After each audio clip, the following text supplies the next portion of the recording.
How to breed cats. Breeding cats is a serious, time-intensive, expensive undertaking, but can also be a very rewarding experience incorporating a lot of very cute kittens. These are the basic requirements for safely breeding healthy, happy cats. Part 1. Planning ahead. 1. Pick what breed of cat you want. There are almost always plenty of kittens in animal shelters, and breeding purebred or pedigreed cats is a good way to make sure your kittens have something to recommend them over the rescue cats. Picking the breed that you like most is certainly an option, but if you have any concern about finding homes for the kittens, consider selecting your parent cats from a popular breed that isn't already represented in your area. 2. Network. Many breeders won't sell a cat with breeding potential to someone with no experience in the world of cat breeding and showing. 1. If you already have a cat, take it to some shows. Most shows have sections for cats that aren't a specific breed, and make some contacts. 3. Pick a queen female carefully. In addition being in good health and of an age appropriate for breeding, at least 18 to 24 months. 2. Here are some things to take into account. Does she display the standard characteristics of her breed? Does she have the correct paperwork detailing her ancestry? Does she have breeding rights?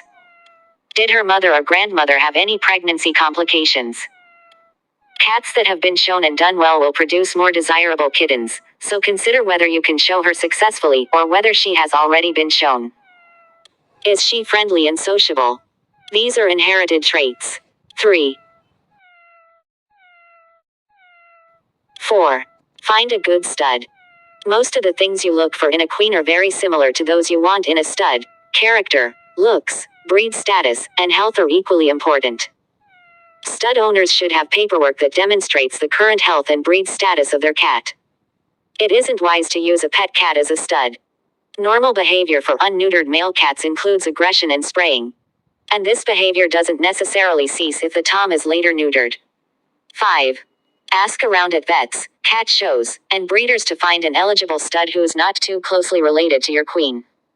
It's worth traveling to the right stud if you want it to be easy to find good homes for your kittens.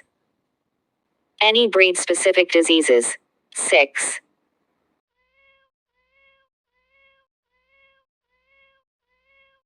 5.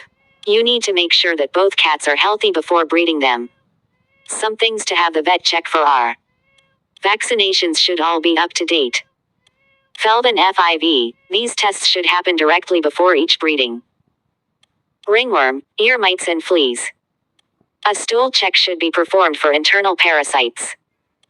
Genetic diseases including polycystic kidney disease, hip dysplasia, patellar luxations, and heart disease. 6. Plan a budget. Raising kittens is expensive. The following are estimates of some costs that you should take into consideration. Veterinary care. Like human mothers, feline mothers need extra veterinary checkups to ensure that the pregnancy is going well, and can have unexpected complications necessitating procedures such as a C-section. Pre-breeding checkup -$700.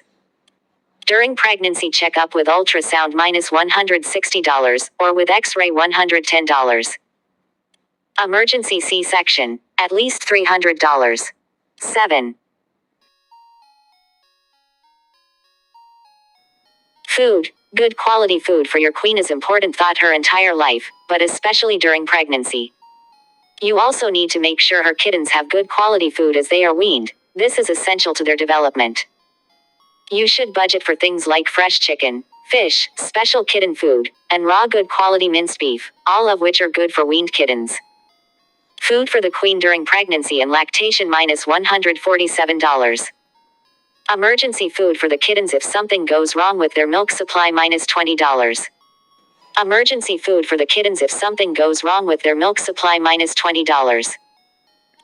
Registration fees -$155 for your first year as a breeder. If you want your kittens to have the advantage of a pedigree, you need to register yourself as a breeder and register your queen, and each litter. Heating. In the winter, kittens need to be kept warm all the time, and in the winter, this can add up to a sizable bill. 7. Consider carefully. There are a lot of unwanted kittens in the world, so you should be sure you want to breed more cats before starting. If your main reason for wanting to breed cats is to have kittens to play with, consider volunteering for your local animal shelter. Most shelters send rescue kittens home with trained volunteers until they are weaned and ready to be adopted. Some other things to take into considerations are: money. Can you afford all of the costs of kitten raising if you don't manage to make a profit selling the kittens? Time. Breeding cats and raising kittens are both time-intensive activities. You should not leave an expectant mother or little kittens alone for extended periods of time, even a work day is too long. Finding homes for the kittens. Is there a market for bred cats in your area? Are you prepared to do the marketing required to find good homes for them? Any home is not a good home. You're responsible for making sure that the people who adopt your kittens aren't going to get tired of them, or get rid of them because the cat developed bad behavior due to poor treatment. Ethical issues. While there are some people who are looking for specific appearance of characteristics in cats that are only found in purebreds, consider whether your kittens might end up in homes that would have been equally happy with a rescue cat. Every year in the US, 1.4 million adoptable cats are euthanized in shelters because no suitable home for them can be found. Part 2. Breeding your cat. 1. Identify when your cat will be fertile. Cats will usually only be fertile during the spring and summer, though indoor cats who are exposed to a lot of artificial light may be fertile year-round. Ovulation in cats is provoked by the act of mating, and if the cat doesn't ovulate, the cycle of fertile stages will probably repeat several times. 10. Some cats won't demonstrate signs of this cycle in the presence of their owner, so pay attention to the tomcats in the neighborhood too. They will turn up when a female is in heat. 11. The stages of the estrus cycle, excluding anestrus, which is when the cat isn't fertile in the winter, are: prostrus. This stage may last 1 to 2 days, but may be as short as an hour, and isn't seen in all cats. During this period, she may call to the tom, roll and rub on the ground, but won't allow the tom near her. Estrus. This stage usually lasts about a week, and is when the queen should be taken to the tom for mating. The primary sign of this period is her vocal call to the male with a specific type of yell. 12. This sound is generally a short-ish, plaintive, hollow-sounding yell that sounds almost like ah-roo-ah. Though it can vary between breeds, so be sure to check with a breeder who is familiar with your breed, and will be accompanied by the cat doing all she can to get to any toms in the area. Interestrus. If the cat did not ovulate, she will enter this period, which usually lasts about a week before estrus or estrus periods return. She will show no sign of reproductive activity during interestrus. 2. Know what mating entails. The owner of the stud will usually take care of these arrangements, but knowing what to expect is a good idea. No reputable stud owner will hide any of his preparations from you, and you should check to make sure the owner knows what to do. The tom needs a place to escape to just after mating takes place, as the female often reacts viciously. Be prepared to hear a blood-curdling shriek from the female. This is normal. Immediately after mating, the female will probably frantically groom herself for about an hour, during which time she won't allow anyone near her. After this, the estrus period will continue as it was before mating occurred until its natural end. It is important to make sure a cat is bred more than once during an estrus period, since she will not ovulate until after she has mated. 3 breedings a day for the first 3 days of the estrus cycle should produce a 90% chance of the queen ovulating. 15. 3. Plan for second mating, if necessary. If your cat does not become pregnant on her first visit to the stud, there are several possible timelines. She didn't ovulate. If this is the case, she will become fertile again in about a week.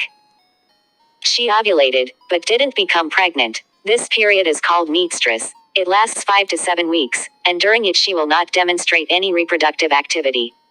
16. She became pregnant, but the pregnancy was unsuccessful. If this is the case, she will become fertile again 2 to 3 weeks after losing the kittens. 4. Make sure your cat doesn't mate with any other toms. When your female cat is in heat, she will call to any male within earshot, and desperately try to get outside to mate with any tom who responds to her call. 18. But it isn't a good idea to let her choose her own mate because then you won't know anything about the kitten's father, and any potential illness or genetic problem he may pass down to them. Even after the queen has been bred by your chosen stud, as long as the estrus cycle lasts, she will try to continue mating, and any of these matings could produce any of the kittens she produces. Part 3. Taking care of your cat during pregnancy and lactation. 1. Identify if your cat is pregnant. There is no early diagnostic for feline pregnancies like there is for humans, so the earliest a pregnancy can be verified is at day 15 via an ultrasound. The following methods, when used by someone who is familiar with them, can be used to diagnose pregnancy in cats. Abdominal palpitations from day 20. These should only be undertaken by someone with a lot of experience because you can easily cause a miscarriage if you are too forceful, and there are other parts of her abdomen that may feel lumpy. At this stage, the kittens feel like evenly spaced swellings about the size of unshelled peanuts. Between day 35 and 49, it's not possible to feel the fetuses due to the sacs of fluid they are contained in. Ultrasound. Though the presence of kittens can be seen after 15 days, heartbeats appear at day 20. A test for the hormone relaxin can detect pregnancy in cats after about 25 to 30 days. 19. Morning sickness during the 3rd or 4th week of pregnancy. This doesn't occur for all cats, and includes apathy, vomiting and being less interested in food, but only lasts for a day or two, and can easily be missed. X-ray. Past day 43 an X-ray will show the bone structure of the kittens, and is better than ultrasound at counting the number of kittens. X-ray. Past day 43 an X-ray will show the bone structure of the kittens, and is better than ultrasound at counting the number of kittens. External signs. By day 35 the nipples will begin to be pink and obvious, and the cat will noticeably increase in size. In the last 2 weeks, a pear-shaped abdomen will be noticeable. Shortly before giving birth, the cat will develop more noticeable breasts, and a milky fluid may be excreted from the nipples. 2. Know when to expect the kittens. The normal gestation period for cats is 63 to 69 days. 21. So if you bred your cat intentionally, it should be easy to calculate her due date to within a few days. If not, here are some other options for guessing when she will give birth. A checkup with your veterinarian can provide a very accurate due date.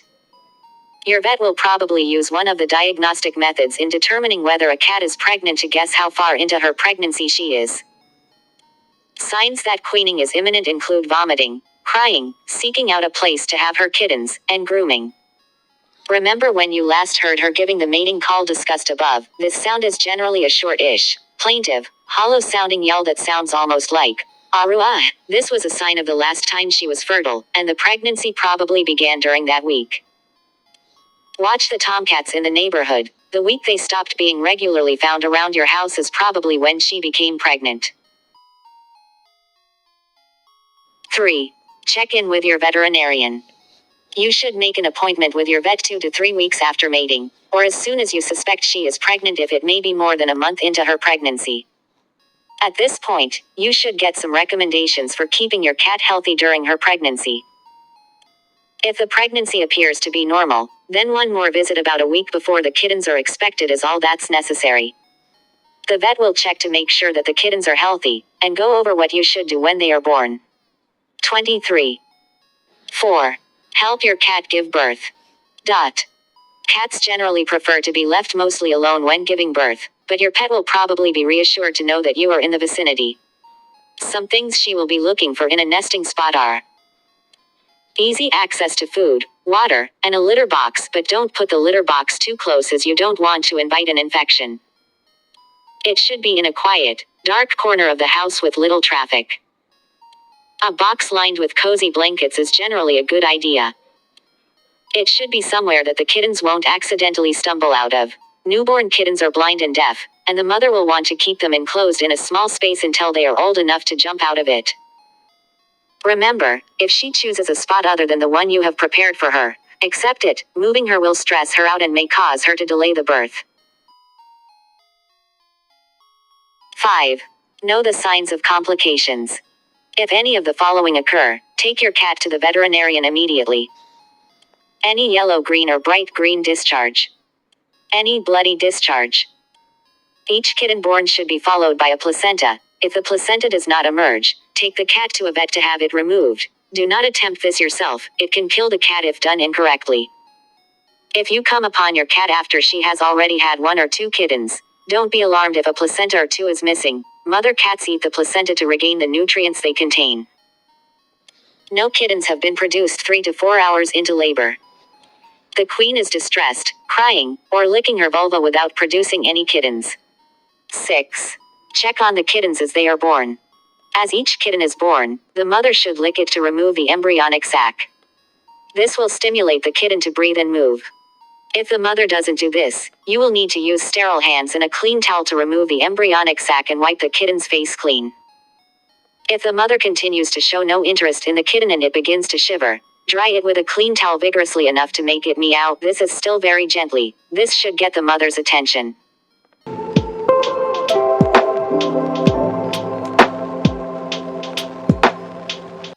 7. Be prepared to take care of the kittens. Newborn kittens need to eat every few hours.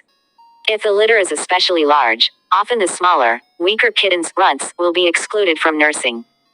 Sometimes, there can be a problem with the milk supply as well. Notice if the kittens don't seem to be getting any milk.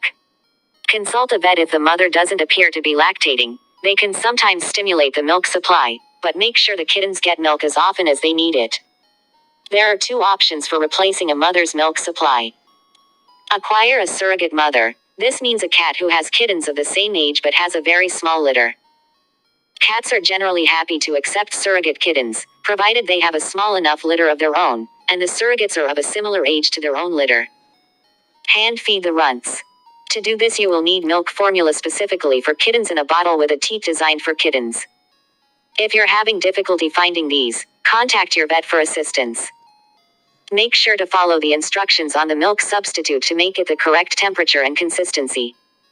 Do not feed kittens cow milk. This will upset their stomach. 24.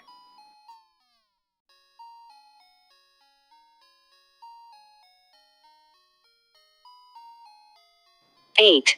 Socialize the kittens. The kittens should stay with their mother until they are weaned, but this doesn't mean you can't play with them. Your pet should trust you enough to let you near her kittens, but make sure not to do anything that distresses the mother. Be careful not to let them crawl off furniture like beds or desks as young kittens have no depth perception.